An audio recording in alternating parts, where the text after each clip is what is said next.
2027 LP-UP പരീക്ഷയ്ക്ക് തയ്യാറെടുത്തുകൊണ്ടിരിക്കുന്ന ഉദ്യോഗാർത്ഥികളുടെ ഏറ്റവും വലിയൊരു സ്വപ്നമാണ് അല്ലെ ഒരു അധ്യാപകനായി തീരുക എന്നുള്ളത്.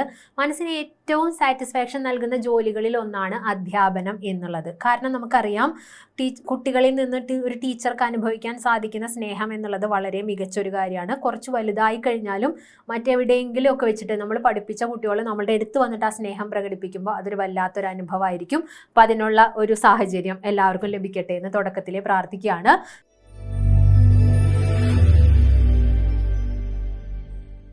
അപ്പം നമ്മൾ ഇന്ന് ചെയ്യാൻ പോണത് എന്താണെന്ന് വെച്ചിട്ടുണ്ടെങ്കിൽ, നമുക്കറിയാം നമ്മൾ ഒരു അധ്യാപന രംഗത്തേക്കാണ് കടന്നു വരാൻ പോകുന്നത്. അതുകൊണ്ട് തന്നെ ഓരോരുത്തരും 1 മുതൽ 10 വരെ, 1 മുതൽ +2 വരെയാണ് ശരിക്കും, 1 മുതൽ 10 വരെയുള്ളതെങ്കിലും SCERT പാഠപുസ്തകങ്ങളിലൂടെ നന്നായി കടന്നു പോയിട്ടുണ്ടായിരിക്കണം. കാരണം നമ്മുടെ ഒരു ആയുധം എന്ന് പറയുന്നത് SCERT പാഠപുസ്തകങ്ങളാണ്. അതിലെ ഓരോ ഭാഗങ്ങളും നന്നായി മനസ്സിലാക്കി നമ്മൾ പഠിച്ചതിന് ശേഷം വേണം കുട്ടികൾക്ക് പറഞ്ഞു കൊടുക്കാനായിട്ട്. അപ്പം അതുകൊണ്ട് തന്നെ ഈ പരീക്ഷയ്ക്കും LP-UP പരീക്ഷകളിലും SCERTയുടെ പ്രാധാന്യം അത്രയ്ക്ക് പ്രാധാന്യം അർഹിക്കുന്നതാണ് SCERT എന്നുള്ളത്. അപ്പം നമുക്ക് നോക്കാം. കഴിഞ്ഞ തവണത്തെ, അതായത് ഒരു 2023 ഒരു ക്വസ്റ്റ്യൻ പേപ്പറിൽ ഒരു ചോദ്യമാണ് നമ്മൾ ഫസ്റ്റ് നോക്കുന്നത്. അതെങ്ങനെയായിരുന്നു? വന്യസന്തപ്ത ലോഹസ്താംബു ബിന്ദുന സന്നിഭം മർത്യജന്മം ക്ഷണഭംഗുരം. എഴുത്തച്ഛൻ്റെ കൃതിയാണ്. വരികൾ നമ്മൾ കേട്ടിട്ടുള്ളതാണ്. അതായത് തിളച്ച് പഴുത്ത ഒരു ലോഹത്തുള്ളിയിൽ ഒരു തുള്ളി വെള്ളം വീണിട്ടുണ്ടെങ്കിൽ അത് എന്ത് ചെയ്യും? പെട്ടെന്ന് ആവിയായി പോകും. മനുഷ്യൻ്റെ ജീവിതവും അതുപോലെ നശ്വരമാണ്. അതായത് പെട്ടെന്ന് നശിക്കാവുന്നതേ ഉള്ളൂ. പിന്നെ എന്തിനാണ് മനുഷ്യ നീ ഇത്രയ്ക്ക് അഹങ്കരിക്കുന്നേ? അത്തരം രീതിയിൽ എഴുത്തച്ഛൻ കുറിച്ചു വെച്ചിട്ടുള്ള വരികളാണ്. ഈ വരികൾ എടുത്തത് എവിടെ നിന്നാണ് എന്ന് ചോദിച്ചാൽ, ഇപ്പോൾ മാറിയ ടെക്സ്റ്റ് ബുക്ക് ഉണ്ടല്ലോ, നമുക്കറിയാം ഈ വർഷം അല്ലേ, ഈ വർഷവും കഴിഞ്ഞ വർഷവുമായിട്ട് SCERT എല്ലാ പാഠപുസ്തകങ്ങളും മാറിയിട്ടുണ്ട്. അതിന് മുൻപത്തെ 10ാം ക്ലാസ്സിലെ പുസ്തകത്തിൽ നിന്നുള്ള വരികളാണ് ഇത്. അപ്പോൾ അതിൻ്റെ പാഠപുസ്തകത്തിൻ്റെ പ്രാധാന്യം ഞാൻ പറയാണ്ട് തന്നെ മനസ്സിലാവും. അപ്പോൾ ഇത് ആരുടേതാണ്? ഈ വരികളിലൂടെ കവി വെളിവാക്കുന്ന ആശയം എന്ത് എന്നാണ് ചോദിച്ചിരിക്കുന്നത്. എന്താണ്? വന്യസംതപ്തലോ ഹസ്താംബു ബിന്ദുന സന്നിഭം മർത്യജന്മം ക്ഷണഭംഗുരം എന്നതുകൊണ്ട് ഉദ്ദേശിക്കുന്നത് മനുഷ്യ ജീവിതം നശ്വരമാണ് എന്നാണ്. അത് പെട്ടെന്ന് നശിക്കുന്നതാണ് എന്നുള്ള അർത്ഥത്തിലാണ്. അപ്പം അതുകൊണ്ട് തന്നെ നമുക്ക് എന്ത് ചെയ്യണം? ഇപ്പോൾ ഈ ക്ലാസ്സിൽ നമ്മൾ പുതിയ SCERT പാഠപുസ്തകത്തിലെ ക്ലാസ് 10ൽ നിന്ന് തിരഞ്ഞെടുത്ത കുറച്ച് വരികളും തിരഞ്ഞെടുത്ത കുറച്ച് വാക്കുകളുമാണ് നമ്മൾ ഇന്നത്തെ ക്ലാസ്സിൽ പരിചയപ്പെടാൻ പോണത്. അപ്പം നോക്കി വെക്കണം, പാഠപുസ്തകത്തിന്റെ അവസാന ഭാഗത്ത് കൊടുത്തിട്ടുള്ള അർത്ഥങ്ങൾ മാത്രം നമ്മൾ പഠിച്ചാൽ പോരാ. അവസാന ഭാഗത്തെ കവികളെ കുറിച്ച് മാത്രം നമ്മൾ പഠിച്ചാൽ പോരാ. ഓരോ പാഠഭാഗത്തിന്റെയും തുടക്കത്തിൽ ഒരു വരികൾ പോലെ കൊടുത്തിട്ടുണ്ടായിരിക്കും. അതാണ് ഏറ്റവും പ്രാധാന്യം എടുത്തുകൊണ്ട് നമ്മൾ പഠിക്കേണ്ടത്. അപ്പം അത്തരം കുറച്ച് വരികളിലൂടെ നമ്മൾ കടന്നു പോവാണ്. നോക്കൂ, കണ്ണിനെ കാണുന്നില്ല എന്നതാണ് കാഴ്ചയുടെ വലിയൊരു കുറവ്. ശരിയല്ലേ? നമ്മുടെ കണ്ണിനെ കാണുന്നുണ്ടോ കണ്ണാടിയിൽ നോക്കുമ്പോഴൊഴികെ? അപ്പം അത് പറഞ്ഞിരിക്കുന്നത് KA ജയശീലന്റെ സമാഹരിച്ച കവിതകൾ എന്നതിലാണ് കവി പറഞ്ഞിരിക്കുന്നത്. കണ്ണിനെ കാണുന്നില്ലെന്നതാണ് കാഴ്ചയുടെ വലിയൊരു കുറവ് എന്നത് ആരുടെ വരികളാണെന്ന് ചോദിക്കും. അത് KA ജയശീലന്റേതാണ് കേട്ടോ. KA ജയശീലന്റേതാണ് കണ്ണിനെ കാണുന്നില്ല എന്ന വരികൾ എന്നൊന്ന് ഓർത്തു വെക്കുക. ഇനി സ്വദേശാഭിമാനി രാമകൃഷ്ണ പിള്ളയെ കുറിച്ചിട്ട് പഠിക്കാത്തവരാരും തന്നെയില്ല. നമ്മൾ PSC പരീക്ഷയ്ക്ക് തയ്യാറെടുക്കുന്ന ഏതൊരു ഉദ്യോഗാർത്ഥിയും അദ്ദേഹത്തിന്റെ കൃതികളെ കുറിച്ചും അദ്ദേഹം കടന്നു വന്ന സാഹചര്യങ്ങളെ കുറിച്ചും ഒക്കെ പഠിച്ചിട്ടുണ്ടായിരിക്കും. അദ്ദേഹത്തെ നാട് കടത്തിയ ഡേറ്റ് അടക്കം നമുക്ക് ഏത് ഉറക്കത്തിലും ചോദിച്ചാൽ കാണാപ്പാടായിട്ട് പറയാൻ സാധിക്കും. അപ്പൊ നോക്കിക്കേ, സ്വദേശാഭിമാനി രാമകൃഷ്ണ പിള്ളയുടെ ഒരു കൃതിയാണ് വൃത്താന്ത പത്രപ്രവർത്തനം എന്നത്. വൃത്താന്ത പത്രപ്രവർത്തനം ആരുടെ കൃതിയാണെന്ന് ചോദിക്കും.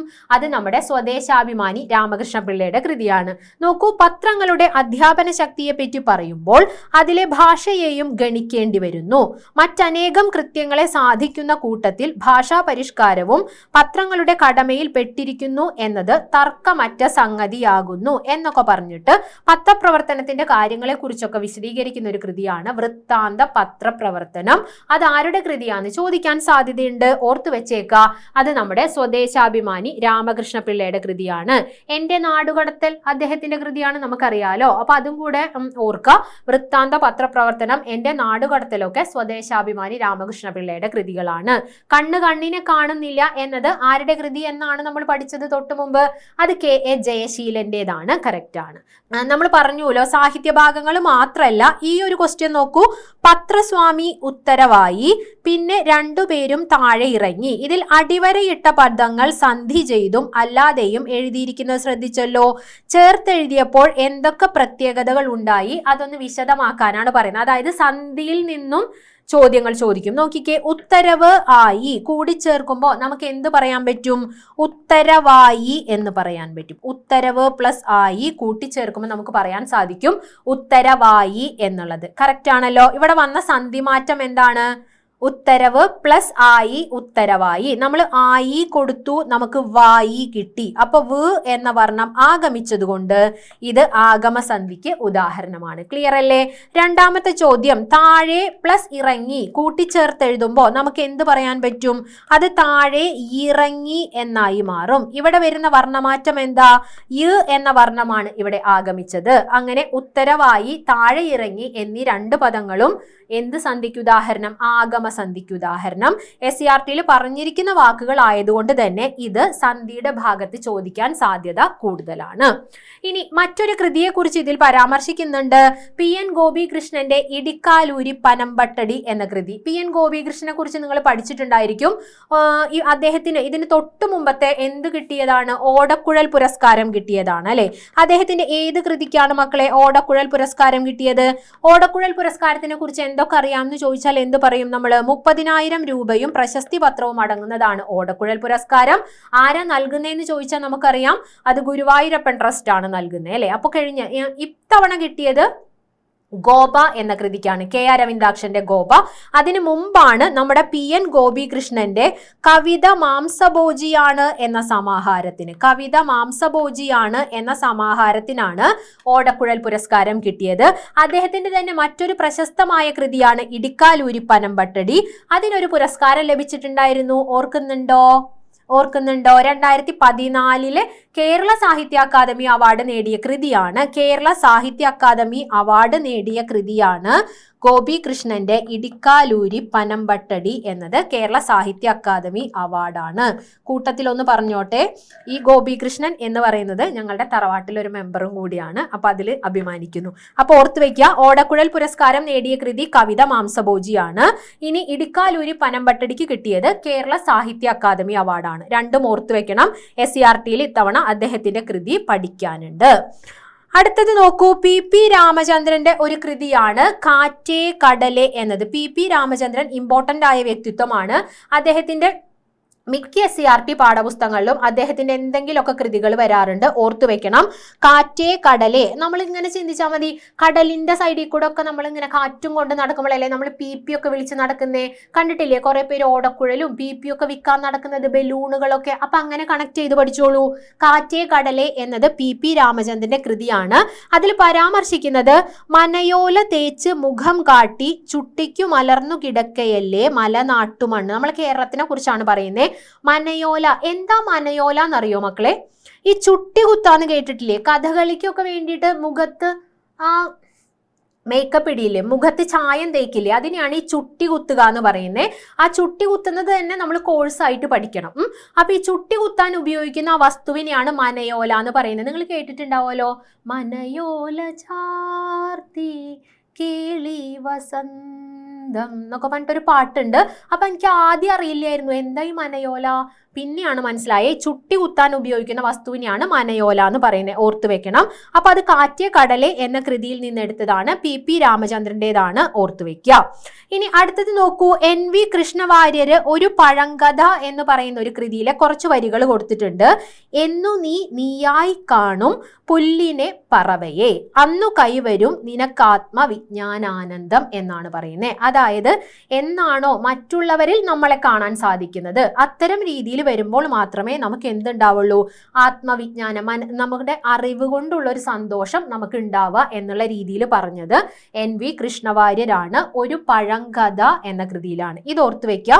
എന്നു നീയായി കാണും പുല്ലിനെ പറവയെ, അന്നു കൈവരും നിനക്കാത്മവിജ്ഞാനാനന്ദം എന്നത് NV കൃഷ്ണവാര്യരുടെ വരികളാണ്. ഓർത്തു വെക്കുക. വരികളുടെ പ്രാധാന്യം ഞാൻ വീണ്ടും വീണ്ടും പറയുകയാണ്. കാരണം ഈ പാഠപുസ്തകങ്ങളിൽ തന്നിട്ടുള്ള വരികളാണ് അവർ ക്വസ്റ്റ്യൻ പേപ്പറിൽ ഇടുന്നേ. നമ്മൾ ഇതൊന്നും നോക്കാതെ പെട്ടെന്ന് ചെന്ന് ക്വസ്റ്റ്യൻ പേപ്പർ എടുത്ത് നോക്കുമ്പോൾ ഇത് എന്തുട്ടാ ഇവർ ചോദിച്ചിരിക്കണേ എന്നുള്ള രീതിയിലേക്ക് അവസ്ഥ വരും.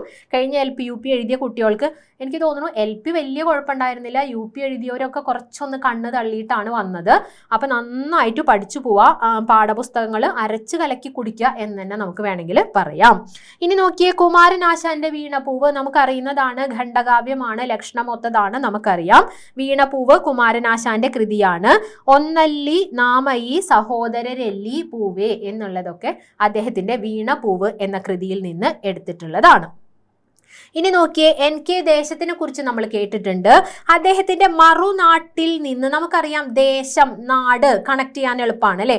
മറുനാട്ടിൽ നിന്ന് അന്യദേശത്ത് പോയി പണിയെടുക്കുന്നവരും അന്യദേശത്ത് നിന്ന് വന്ന് പണിയെടുക്കുന്നവരുമായ ഒരുപാട് പേരെ നമുക്കറിയാം. അപ്പോൾ ദേശവും നാടുമായിട്ട് കണക്ട് ചെയ്യാം. മറുനാട്ടിൽ നിന്ന് എന്നുള്ളത് NK ദേശത്തിൻ്റെതാണ്. നോക്കിയ മക്കളെ, ഇതൊന്ന് വായിച്ചു നോക്കൂ. മറ്റേതു നാട്ടിൽ പറിച്ചു നട്ടാലുമൻ പൊട്ടിയ നാരായ വേരിന്റെ അറ്റത്ത് പൊട്ടിച്ചിനച്ചു തഴയ്ക്കാൻ കൊതിപ്പു ഞാൻ, മങ്ങാതെയുണ്ടൻ മനസ്സിലെന്നാളുമീ മണ്ണിൽ കിളിർക്കും കിനാക്കളും പൂക്കളും. അന്യദേശത്ത് ഇപ്പൊ പ്രവാസികളായ ഒത്തിരി പേരുണ്ട് അല്ലെ. അവരിപ്പോ ഓണത്തിനൊക്കെ പങ്കെടുക്കാൻ സാധിക്കാത്തവരായിട്ട് ഒരുപാട് പേരുണ്ടായിരിക്കും. അപ്പൊ അവരുടെ ഒക്കെ അന്നത്തെ ഒരു മാനസികാവസ്ഥ ചിന്തിക്കൂ. നാട്ടിലെ ബന്ധുക്കളുടെ അവരുടെ ഒപ്പം ഇങ്ങനെ നല്ല ആഘോഷങ്ങൾക്കൊന്നും പങ്കെടുക്കാൻ പറ്റാണ്ടാവുമ്പോൾ അവരുടെ ഉള്ളിൽ ഉണ്ടാവുന്ന ഒരു വേദന ഉണ്ടല്ലോ. അതുപോലെ തന്നെയാണ് ഇതിലും പറഞ്ഞിരിക്കുന്നത്. മറ്റേത് നാട്ടിൽ പറിച്ചു നട്ടാലും നാരായ വേര് നമ്മളുടെ എവിടെയാണ്, നമ്മളുടെ സ്വന്തം നാടായിരിക്കും എന്നുള്ള അർത്ഥത്തിലാണ് പറയുന്നത്. അത് മറുനാട്ടിൽ നിന്ന് എന്ന കൃതിയാണ്, NK ദേശത്തിൻ്റെതാണ് എന്നോർത്തിരിക്കുക.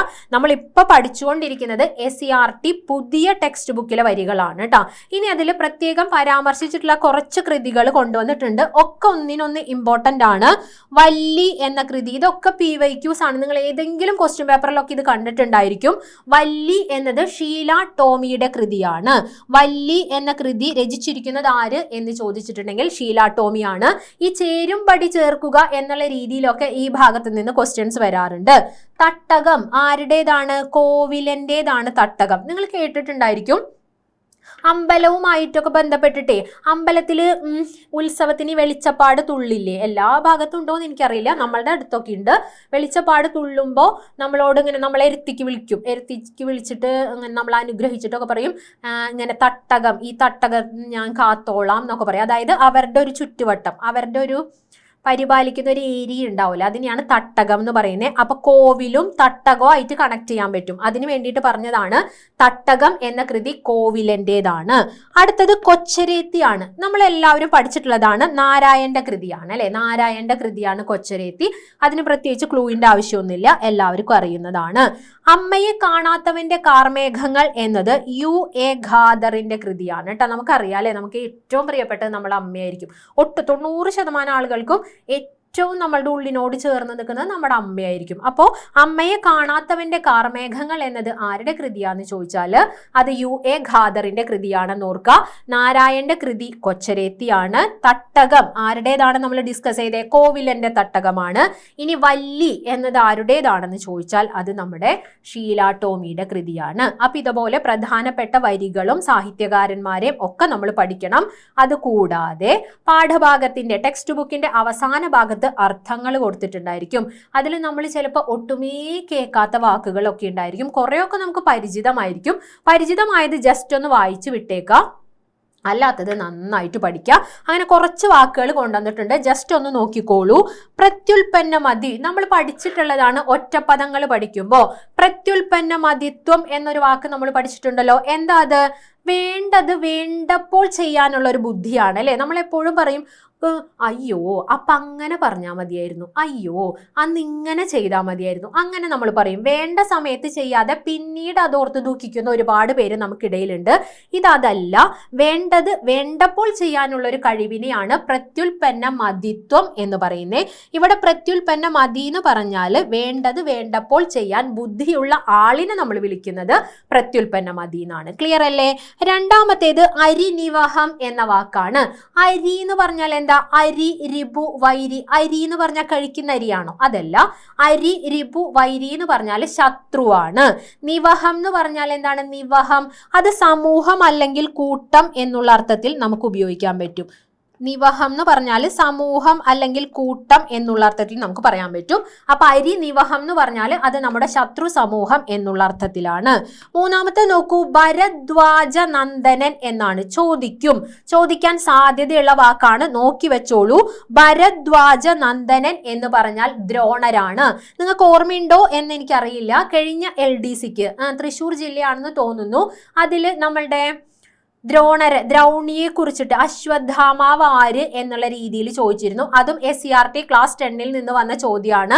അതുകൊണ്ട് തന്നെ ഈ ഭരദ്വാജ നന്ദനൻ ആരാണ് എന്ന രീതിയിൽ ചോദിക്കും. അല്ലെങ്കിൽ ദ്രോണർ എന്ന് തന്നിട്ട് അത് ഭരദ്വാജ നന്ദനൻ എന്ന് സെലക്ട് ചെയ്യുന്ന രീതിയിലും ക്വസ്റ്റ്യൻസ് വന്നേക്കാം. നോക്കി വെക്കണം.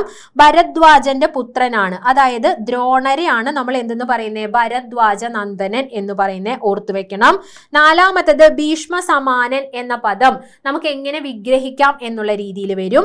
ഭീഷ്മർക്ക് തുല്യനായവനെയാണ് നമ്മൾ എന്തെന്ന് പറയുന്നത്? ഭീഷ്മ സമാനൻ എന്ന് പറയുന്നത്. ഓർത്തു വെക്കുക. അടുത്തത് സുയോധനനാണ്. ആരാ മക്കളെ സുയോധനൻ എന്ന് പറഞ്ഞാല്? പാണ്ഡവരിൽ പെടുന്നതാണോ? യുധിഷ്ഠിരൻ, ഭീമൻ, അർജുനൻ, നകുലൻ, സഹദേവൻ, അതാണ് പഞ്ചപാണ്ഡവര്. അതിൽ പെടുന്നതല്ല. സുയോധനൻ എന്ന് പറഞ്ഞിട്ടുണ്ടെങ്കിൽ നമ്മള് ദുര്യോധനനെ പറയുന്ന പേരാണ് കേട്ടോ. കൗരവരില് 101 പേരല്ലേ അവര്, അതിൽ മൂത്ത ആളാണ് ദുര്യോധനൻ. ദുര്യോധനൻ അറിയപ്പെടുന്ന മറ്റൊരു പേരാണ് സുയോധനൻ. ഓർത്തു വെച്ചിരിക്കുക. അതുപോലെ ഈ ഒരു വാക്കുകൾ നോക്കൂ.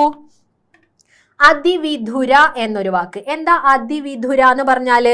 അതീവ ദുഃഖിത എന്നുള്ള അർത്ഥത്തിലാണ് നമ്മൾ പറയുന്നത്. അടുത്ത വാക്ക് അധ എന്നാണ്. അധ എന്ന് പറഞ്ഞാൽ പിന്നീട് അല്ലെങ്കിൽ അനന്തരം എന്നുള്ള അർത്ഥത്തിൽ നമുക്ക് പറയാൻ സാധിക്കും. ഈ വാക്ക് അധികം ആരും കേട്ടിട്ടുണ്ടാവില്ല. അനതി ചിരസൂത. എന്താ അത്? അനതി ചിരസൂത എന്ന് പറഞ്ഞാല് നമുക്കറിയാം, നമ്മൾ യൂട്യൂബ് ഒക്കെ കാണുന്ന ആളുകൾക്ക് അറിയാൻ പറ്റും. ഈയിടെ വൈറലായ ഒരുപാട് പേരുടെ ഡെലിവറി കഥകൾ അതിൻ്റെ അകത്തുണ്ട്. അതിലേറെ കുറച്ച് മുന്നിലായിട്ട് നിൽക്കുന്നത് ദിയ കൃഷ്ണയാണ് അല്ലെ. ദിയ കൃഷ്ണ ഒരു അനധി ചിരസൂതയാണെന്ന് ഞാൻ പറഞ്ഞാൽ എന്താ അതിന്റെ മീനിങ് എന്ന് അറിയാമോ? പ്രസവിച്ചിട്ട് ഏറെ നാൾ കഴിയാത്തവൾ എന്നുള്ള അർത്ഥത്തിൽ നമ്മൾ ഉപയോഗിക്കുന്ന ഒരു വാക്കാണ് അനധി ചിരസൂത. എനിക്ക് തന്നെ പറയാൻ കിട്ടുന്നില്ല, നന്നായിട്ട് നോക്കി പഠിച്ചു വെച്ചോ. അനധി ചിരസൂത എന്നാൽ പ്രസവിച്ച് അധികം നാൾ കഴിയാത്ത ആളുകൾ, സ്ത്രീകൾ ഉണ്ടല്ലോ, അവരെ പറയുന്ന പേരാണ്. അടുത്തത് അനർഘ സ്വർണാഭൻ എന്നൊരു വാക്കാണ്. അനർഘ സ്വർണാഭൻ അമൂല്യമായ സ്വർണത്തിന്റെ ശോഭയുള്ളവനാണ് അല്ലെ. അമൂല്യമായ സ്വർണത്തിന്റെ ശോഭയുള്ളവൻ എന്ന അർത്ഥത്തിൽ നമുക്ക് പറയുന്നത് അനർഘ സ്വർണാഭൻ എന്ന വാക്കാണ്. നിങ്ങൾ കേട്ടിട്ടുണ്ടായിരിക്കും അനർഘ നിമിഷങ്ങൾ എന്നൊക്കെ പറഞ്ഞിട്ട് ആർദ്രമീ ധനുമാസരാവിലൊന്നിൽ അങ്ങനെയൊക്കെ പറഞ്ഞ പാട്ട് കേട്ടിട്ടില്ലേ? ഈ അനർഘം എന്ന് പറഞ്ഞാൽ വിലമതിക്കാനാവാത്തത് എന്നാണ് കേട്ടോ. അത് തന്നെയാണ് അമൂല്യം എന്ന് പറഞ്ഞാലും നമുക്ക് മൂല്യം അളക്കാൻ കഴിയാത്തത് എന്നുള്ള അർത്ഥത്തിൽ നമ്മൾ ഉപയോഗിക്കുന്ന വാക്കാണ് അനർഘം, അമൂല്യം എന്നുള്ളതൊക്കെ.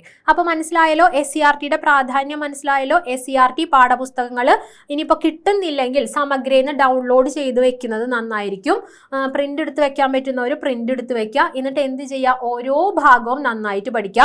വരികൾ പഠിക്കണം, എഴുത്തുകാരെ കുറിച്ച് പഠിക്കണം. അതോടൊപ്പം തന്നെ ഈ ഏറ്റവും അവസാന ഭാഗത്ത് തന്നിട്ടുള്ള പദപരിചയത്തിൽ നിന്ന് അർത്ഥം, വിപരീതം, പര്യായം, വിഗ്രഹം, അത്തരം രീതിയിൽ ഏതൊക്കെ രീതിയിൽ ക്വസ്റ്റ്യൻസ് വരാമോ അതെല്ലാം നന്നായിട്ട് പഠിച്ചു പോകണം. ഇമ്പോർട്ടൻ്റ് ആണ്. കാരണം മലയാളത്തിൽ നമുക്ക് 10ൽ 10 മാർക്കും നേടിയേ തീരുള്ളൂ. കാരണം റാങ്ക് നിർണ്ണയിക്കാൻ അതും ഒരു ഘടകമാണ്. അപ്പോൾ SCRTയുടെ പ്രാധാന്യം ഉൾക്കൊണ്ടുകൊണ്ട് എല്ലാവരും പാഠപുസ്തകങ്ങൾ നന്നായിട്ട് പഠിക്കുക. Thank you.